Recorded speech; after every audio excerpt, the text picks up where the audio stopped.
late Nelson Mandela once said, "To deny people their human rights is to challenge their very humanity." Mandela expresses the idea that if we take away someone's human rights, we have succumbed to dehumanizing them. Is same-sex marriage a human rights issue? Absolutely. Article 16 of the United Nations Universal Declaration of Human Rights clearly states that men and women of full age, without any limitation due to race, nationality, or religion, have the right to marry and to found a family. The CNMI should, without hesitation, be the pinnacle of social change in the Pacific and lift its ban on same-sex marriage. To do anything else is unethical. With a ban on same-sex marriage, homosexual couples are deprived of the 1,138 rights, benefits, and protections automatically given to married heterosexual couples. Such benefits include inheritance rights, lower tax rates, social security, family health coverage, and then there's hospital visitation rights. Now, I want you to visualize this. You receive a phone call informing you that your significant other is in the emergency room. His condition is dire. Anxious and afraid, you rush to the hospital to be by his side, only to be stopped at the door, told you cannot enter because you aren't legally married, only to hear a few moments later your partner has died, and that you lost your last chance to say your last goodbye. Your last, "I love you." This is what happened in 2000 to Bill Flanagan. His life partner, Robert Daniel, died alone while Bill sat in the waiting room, feeling vulnerable and powerless. This is real, and this is unjust. Former Republican Senator Rick Santorum expressed his belief that children were better off with a father in prison than raised by lesbian parents.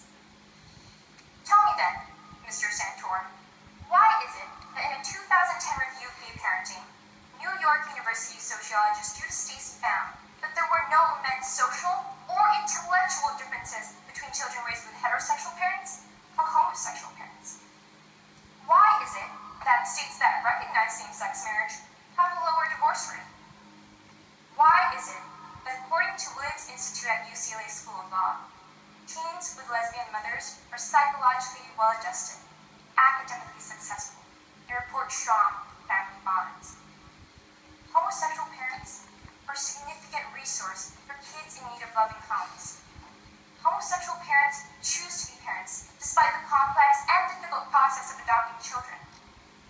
Regardless of the numerous claims against gay parenting, the fact remains that the sense of family is derived from love and commitment, not legal documentation. Same-sex marriage is a particularly sensitive issue in the CNMI because we are primarily a devoutly Catholic community. From our religious point of view, the answer to whether gay marriage should be legalized is an unequivocal and resounding no. But there is a distinct difference between divine judgment and legal judgment.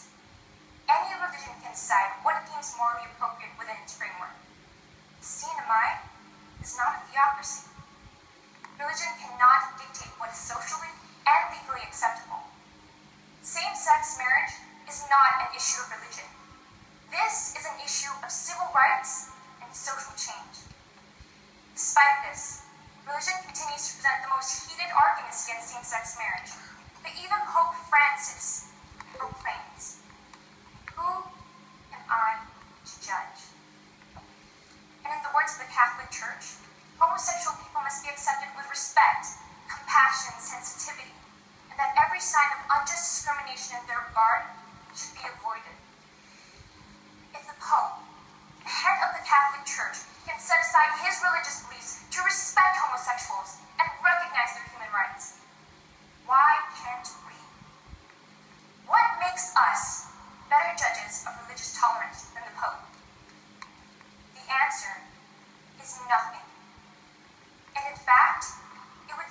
such a devout community of Christians to be tolerant, respectful, and compassionate. We, as citizens of the Commonwealth, should follow the Pope's ideals, not necessarily because we are religious, but because it is the right thing to do. Factually speaking, same-sex marriage hasn't been accepted across the United States, but it is one of the quickest social movements in history, and this is partially because the courts recognize an individual's inherent right to love equally. Last year, the Fourth Circuit Court struck down Virginia's ban on gay marriage because it infringed upon the 14th Amendment's Equal Protection Clause. The court noted that the choice of whether and whom to marry is an intensely personal decision, and that banning same-sex marriage creates segregation and a social divide that the 14th Amendment cannot tolerate. It was not long until the 7th, 9th, and 10th Circuit Courts followed suit, and this has led 37 states to legalize same-sex marriage. Thus, we return to our original question. Should the CNMI legalize same-sex marriage? Yes, because this is not an issue of gay rights. This is an issue dealing with something much more significant and inherent and invaluable to all. I'm sure we've all heard about Guam's Loretta and Pangilinan and Catherine Emuguero. To this day, Guam still hasn't given the couple a marriage license. This has drastically divided the public. The CNMI has a unique opportunity. It is an opportunity to set a social and political precedent, not just in the Marianas, but the entire Western Pacific. We can show ourselves to be the change we wish to see. Respect is a central tenet in local custom and culture. Let us show that we still, to this day, understand what it means to demonstrate respect. To show that regardless of orientation, everyone deserves the right to love and happiness. Let us show that the CNMI will not be divided, but rather united by this issue. We are moral. We are fair. We understand that the deprivation of an individual's human rights, regardless of their gender, race, religion, or sexual preference, is implicitly unjust, immoral, and unfair. Change is challenging. It will not be easily accepted. But what does history have to say about change? If we can abolish slavery, if we can live peacefully in an integrated society, if we can give women the right to vote, if we can allow gays to serve openly in the military, then we, as a people, as a Commonwealth, and as a nation, should have no problem taking another step towards equality and positive social change.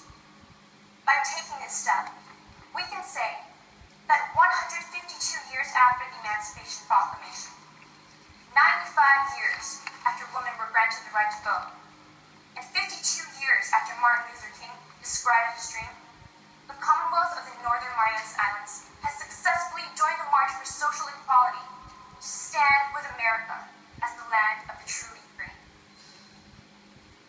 5 shots. It took 5 shots to kill Harvey Milk. And we, together, have an opportunity to reset our aim. Bang! Down goes social injustice. Bang! Down goes inequality. Bang! Down goes unequal distribution of human rights. Bang! Down goes unequal civil freedom. And the last shot. Bang! Down goes the